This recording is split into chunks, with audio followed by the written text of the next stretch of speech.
Makassar mengenai pemilihan calon wali kota Makassar. Tentu insya Allah Pak Dhani Pamanto akan diusung atau didukung PKB Kota Makassar.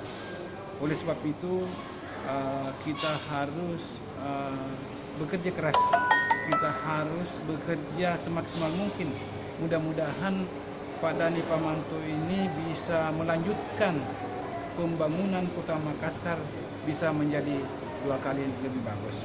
Oleh sebab itu tadi Ketua Umum dan Wali Kota Makassar